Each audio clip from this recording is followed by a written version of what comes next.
In this episode, we're going to talk about a band that might have gotten a little bit forgotten over time, but during the height of the British invasion from 1963 to 1967, these guys were pretty much on top of the world. In fact, right after the Beatles debuted for 3 consecutive weeks on The Ed Sullivan Show, this band followed them and did it for 2 consecutive weeks. And in fact, when they released a single, it knocked the Beatles off of the #1 position in the charts. But then when the 60s kind of moved into psychedelia, this band was no longer hip and the hits stopped coming. But boy, they had a string of them there when things were really hot. And the Hall of Famers brought a lot of good music to us, and they certainly make us feel glad all over. And yeah, I'm talking about the Dave Clark 5. Let's drop the needle. The band was actually formed in 1958, but in those early days they had kind of a revolving door of musicians who came and went. But by 1962 they had pretty much finalized on 5 members who would become the Dave Clark 5. The band consisted of Dave Clark on drums, Rick Huxley on bass, Lenny Davidson on guitar, Dennis Payton on sax, and Mike Smith on keyboards and vocals. Now, although Mike Smith was the lead vocalist and would mostly be considered the frontman, there was no doubt who was the leader here. It was Dave Clark on drums, and I've never really seen a band that would set up that way, where the drummer was foremost on the stage, kind of overshadowing everybody else. Make no mistake about it, this was Dave Clark's band. And not only was it his band, but he was a pretty smart businessman, because in a rare move for the time, he negotiated in his contract that he could produce all of their records, and he retained ownership to all of the master recordings. Needless to say, this made Dave Clark a very wealthy person. Now, I think of the Dave Clark 5 as a singles band, and they had lots of hit singles. But in fact, they did record 14 albums. And I own a number of those albums, but you know, it's like you listen to the hits, but the rest of the stuff, I don't know. Their first big hit was, of course, Glad All Over, and it soared to #1.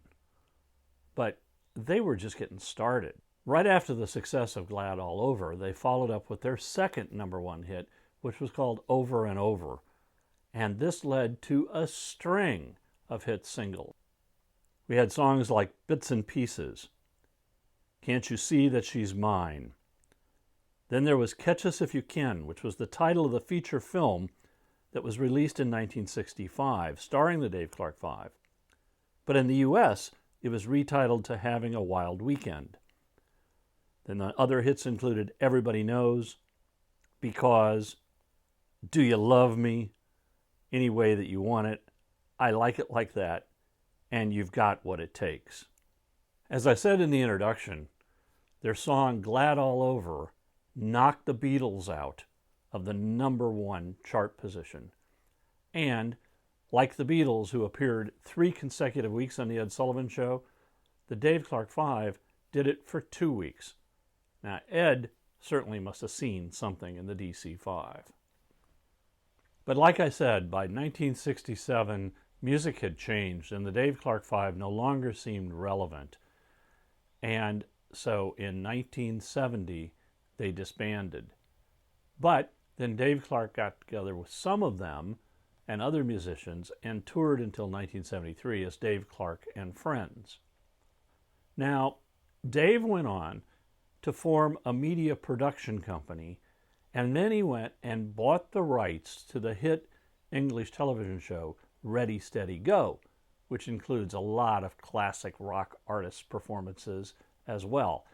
And then in a move I didn't really understand, he prevented their music from being re-released for a very long period of time. In fact, it took till 1993 until Dave Clark finally agreed that the music of the Dave Clark 5 should be re-released on physical media and on the streaming services as well. As for the band, the saxophone player Dennis Payton died in 2006 at the age of 63 from cancer. In 2008, the Dave Clark Five were inducted into the Rock and Roll Hall of Fame. And Mike Smith, the singer, had intended to be part of that ceremony, but sadly, he passed away just 2 weeks before the ceremony. So when they were inducted, you had the three remaining members of the band, and then you had members of the family of the two members who had already deceased. It was quite an evening. In 2013, Rick Huxley, the bassist, died at the age of 72. After the success of the band, Lenny Davidson, the guitarist, taught guitar for a while and now lives quietly. And Dave Clark, well, he's still running his media production company. So to sum up the Dave Clark Five, they had a string of hit singles, but they always seemed to be kind of in the shadow of the Beatles, and they could never really catch them, even though they tried. But with Dave Clark finally re-releasing their music, we all get to enjoy it all over again.